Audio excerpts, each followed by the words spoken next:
Hello दोस्तों, welcome to sleepy class. दोस्तों आज हम प्रीमिक्स साइंस एंड टेक का तो यहाँ पे हम बहुत सी इंपॉर्टेंट जो है क्वेश्चन करेंगे। ऐसा नहीं है कि आपको बहुत ही नए टॉपिक मैं पढ़ाऊंगा, क्योंकि उससे क्या होता है आपके ऊपर और ज़्यादा बर्डन क्रिएट होगा। एग्जाम पास में आ रहा है, लेकिन कुछ इंपॉर्टेंट चीज़ें हैं जो यूपीएससी के लिए इस साल रेलिवेंट है, तो उसके ऊपर बात करेंगे यहाँ पे। इससे पहले दोस्तों रैपिड रिवीजन राउंड जो सेकंड है वो अपना स्टार्ट हो चुका है। पहले के अंदर बहुत से बच्चों ने ज्वाइन किया, तो अब ये सेकंड है। यहाँ पे हर रोज जो है टीचर आपके साथ लाइव रहता है, तो राउंड 50 आवर्स का ये दोस्तों कोर्स है। यहाँ पे 1500 टॉपिक तो लाइव है, बच्चे भी क्वेश्चन पूछते हैं तो हम भी आंसर उसके देते हैं। तो 6 मई से दोस्तों ये स्टार्ट हो चुका है, 18 मई तक चलेगा।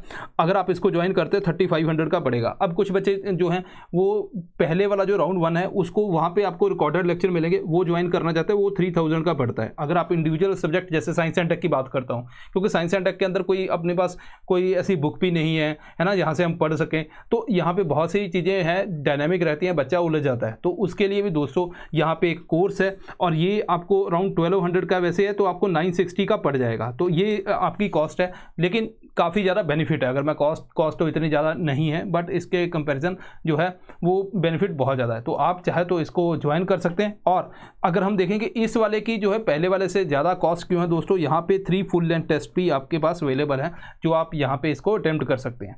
चलिए अब स्टार्ट करते हैं। पहला क्वेश्चन देखिए। पहला क्वेश्चन अभी आपने क्या करना है, आप स्टॉप करिए, इसका आंसर ढूंढने की कोशिश कीजिए, क्योंकि पूरा मैं क्वेश्चन नहीं पढ़ूंगा, बच्चों को बहुत टाइम वेस्ट होता है, एग्जाम पास में आ रहा है। तो यहाँ पे सोलर टेक्नोलॉजी के ऊपर है कि किस तरह से हम उसकी एफिशिएंसी जो है उसको बढ़ा सकते हैं। तो ये अगर क्वेश्चन देखें तो मैं कहता हूं कि ये क्वेश्चन इंपॉर्टेंट है, क्योंकि नया भी है और यूपीएससी के लिए रेलिवेंट भी है।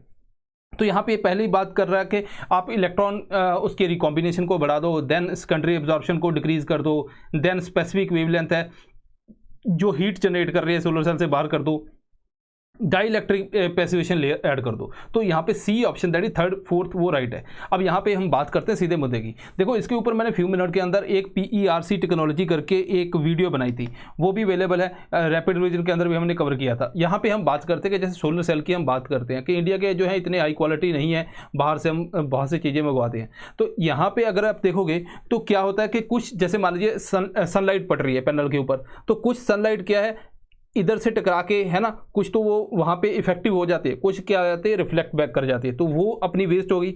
दूसरी है कि वो जब कुछ लाइट जो है पड़ती है तो वो हीट जनरेट करती है, वो भी दिक्कत देती है। तीसरा दोस्तों इसके अंदर इलेक्ट्रॉन एंड अगर हम बात करें न्यूट्रल की, ठीक है, मतलब प्रोटॉन की बात करें, पॉजिटिव अगर ऐसा बात करेंगे तो इलेक्ट्रॉन पॉजिटिव जो पॉजिटिव है ये इसके हिसाब से चलता है। उस वीडियो के अंदर मैंने डिस्कस किया था। अगर दोनों रिकम्बाइन हो गए दोस्तों तो ये न्यूट्रल हो जाता है, तो इसीलिए इसको भी हमने हटाना है। तो अब इसका एक सोल्यूशन है दोस्तों, वो है जो PERC दोस्तों लेयर है।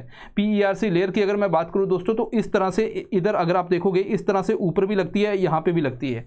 ये लेयर क्या करती है, ये लेयर जो इंपॉर्टेंट बेनिफिट देती है ये PERC जो टेक्नोलॉजी, एक तो जो इलेक्ट्रॉन रिकॉम्बिनेशन है उसको दोस्तों कम करती है। दूसरा जो सोलर मान लीजिए लाइट है, लाइट पड़ के रिफ्लेक्ट हुई, उसको दोबारा रीअब्जॉर्प्शन के लिए हेल्प करती है। देन कुछ जो है वेवलेंथ जो है वो हीट जनरेट करती है, तो उसको बाहर कर देती है। तो ये सारे काम जो है अच्छे अच्छे ये करती है। तो यहाँ पे हमें अब क्योंकि अब टाइम नहीं है तो इसको ही आपने इसी तरह से याद कर लेना है। अब यहाँ पे सेकंड क्वेश्चन यूरेनियम एनरिचमेंट के ऊपर है, तो यहाँ पे आप स्टॉप कीजिए और इसका आंसर निकालने की कोशिश कीजिए। यहाँ पे जो पहली स्टेटमेंट है वो कहता है कि यूरेनियम 238 जो है उसको हम बढ़ाएंगे इसके अंदर यूरेनियम के, ठीक है। दूसरी जो स्टेटमेंट है वो क्या कहता है कि जो यूरेनियम एनरिचमेंट जब हम करते हैं तो 3 to 4% जो है वो न्यूक्लियर पावर रिएक्टर के अंदर यूज़ होती है। थर्ड जो है वो कहता है कि जो जैसे बहुत सी स्टेट्स हैं जो न्यूक्लियर वेपन बनाना चाहती हैं, वहाँ पे यूरेनियम एनरिचमेंट जो है वो हाई यूरेनियम एनरिचमेंट की ज़रूरत पड़ती है। तो यहाँ पे अगर आप देखोगे पहला जो ऑप्शन है वो गलत है, तो C is the right answer 2 and 3, ठीक है। अब यहाँ पे देख लेते हैं इसको। देखो हमारे पास दो तरह की चीज़ें हैं, हमने रैपिड के अंदर भी इसको कवर किया था, फिजाइल और फर्टाइल। जैसे यूरेनियम की हम बात करते हैं, हम यूरेनियम निकालते हैं, उसमें यूरेनियम 235 हमारे काम का है, लेकिन ये 1 to 2% ही या लेस देन 1%, 0.7% के आसपास ही होता है, ठीक है। और यहाँ पे इसको हमें बढ़ाना पड़ेगा तभी, क्योंकि ये हमारे काम का है। अब काम का क्यों है, अगर आप यहाँ पे देखो, अगर आप न्यूक्लियर रिएक्टर बनाना है तो 4 to 5% के आसपास आपको चाहिए, लेकिन ये 0.7% है। उसके बाद जो रिसर्च रिएक्टर के लिए 20%, अगर आपने कोई वेपन बनाना है तो 90%। यही काम किया था ईरान ने। तो ईरान की जो न्यूक्लियर डील और ये वो सारी चीज़ें होती है दोस्तों इसके ऊपर बेस्ड है। अब हम क्या करेंगे, अब हम जैसे मक्खन बनाते हैं घर के अंदर, तो इसी तरह दोस्तों ऐसे सेंट्रीफ्यूज होता है, इसके अंदर हमने यूरेनियम को डाला, यूरेनियम 238 जो है हैवियर है, ये आउटसाइड की तरफ आ जाएगा और 235 जो है उसको हम बाहर निकाल लेंगे। तो जैसे जैसे हम यूरेनियम 235 जो 238 है इसको बाहर निकालते जाएंगे, यूरेनियम 235 की जो है परसेंटेज इंक्रीज करते जाएगी। एग्जाम्पल के लिए अभी बता देता हूँ, जैसे मान लो 10% है यूरेनियम 235, ठीक है, ये 10% है और ये 10 है ऐसा मानो, और ये 90 है, ठीक है, यूरेनियम 238 ऐसा मान लेते हैं, ठीक है, तो टोटल हुआ 100, तो इसकी परसेंटेज कितनी है, इसकी परसेंटेज 10%।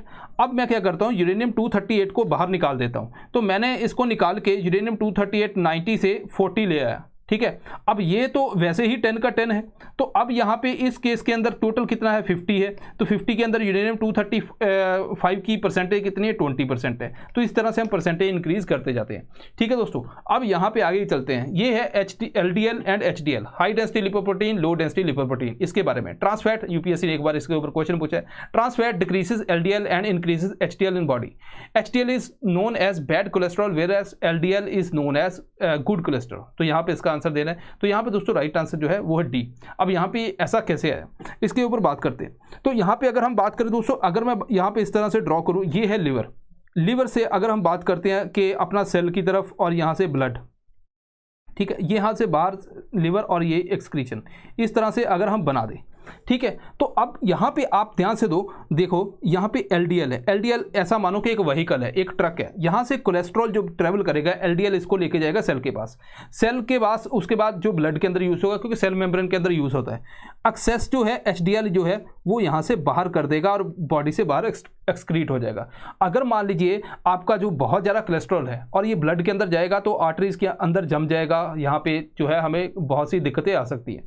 तो हमारा अगर LDL देखोगे, ये कोलेस्ट्रॉल को कहाँ से लेके आ रहा है, लिवर को ब्लड से के अंदर लेके जा रहा है। सो अगर आपका LDL जो लो होगा, ठीक है, तो इट मीन्स के लो ब्लड के अंदर कोलेस्ट्रॉल जाएगा तो अच्छा रहेगा। लेकिन अगर आपका जो HDL है वो हाई है तो वो क्या करेगा, एक्सेस जो है वो सारा बाहर ले जाएगा, तो बेनिफिट हो जाएगा। सो इट मीन्स के ये लो होना चाहिए, ये हाई होना चाहिए, तो तभी हमारा जो है यहाँ पे बेनिफिट होता है।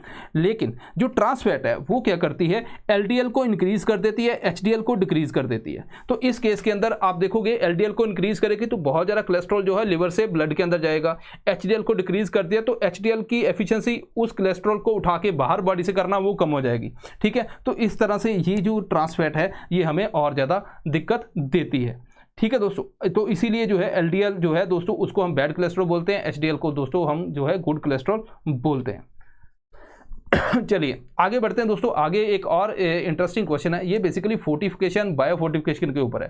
तो यहाँ पे पहला ये कहता है कि फोर्टिफिकेशन क्या है। फोर्टिफिकेशन वो होता है कि अगर हम माइक्रो न्यूट्रिएंट जो है फूड को ड्यूरिंग प्रोसेसिंग उसके अंदर ऐड ऑन करते हैं। बायोफोर्टिफिकेशन के बारे में क्या बोल रहा है कि ये एक मेथड है, जैसे प्लांट ब्रीडिंग के एग्रोनॉमिक प्रैक्टिसेस या बायोटेक्नोलॉजी टेक्निक से हम जो है प्लांट की न्यूट्रिशनल वैल्यू बढ़ाते हैं।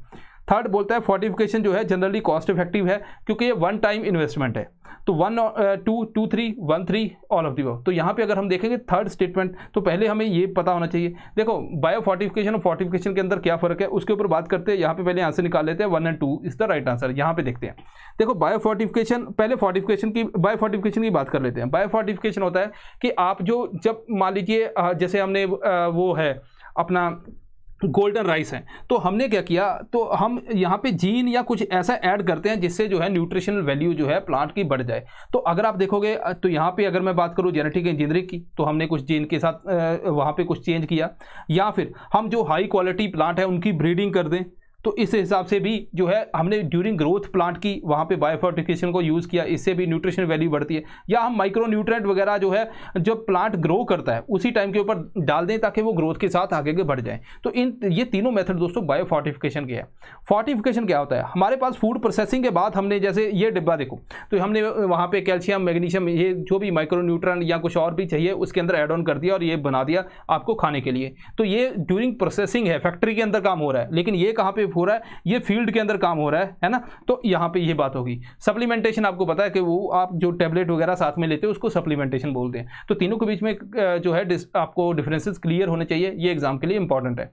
अब बात करते हैं फिफ्थ क्वेश्चन की। Fifth question cryogenic semi cryogenic engine के बारे में है, तो इसको हम देखते हैं। तो पहली जो स्टेटमेंट है वो बोलता है कि जो सेमी क्रायोजेनिक इंजन है वो यूज़ करता है केरोसिन, ठीक है, इंस्टेड ऑफ लिक्विड ऑक्सीजन। दूसरा बोलता है कि जो केरोसिन, जो रिफाइंड केरोसिन है वो लेस स्पेस ऑक्यूपाई करता है और उसी की वजह से हम ज़्यादा प्रोपेलेंट लेके जा सकते हैं। सेमी क्रायोजेनिक इंजन के बारे में आपको पता है, नेक्स्ट जनरेशन जो है NGLV लॉन्च व्हीकल, उसके अंदर हम सेमी क्रायोजेनिक इंजन यूज़ करने की बात कर रहे हैं। तो यहाँ पे सेकंड स्टेटमेंट सही है, तो B is the right answer. कैसे? अब यहाँ पे बात करते हैं। देखो, क्रायोजेनिक इंजन के अंदर हमने पढ़ा है कि हाइड्रोजन एज ए फ्यूल, ठीक है, and oxygen as a oxidiser, मतलब जो ऑक्सीजन प्रोवाइड कर रहा है।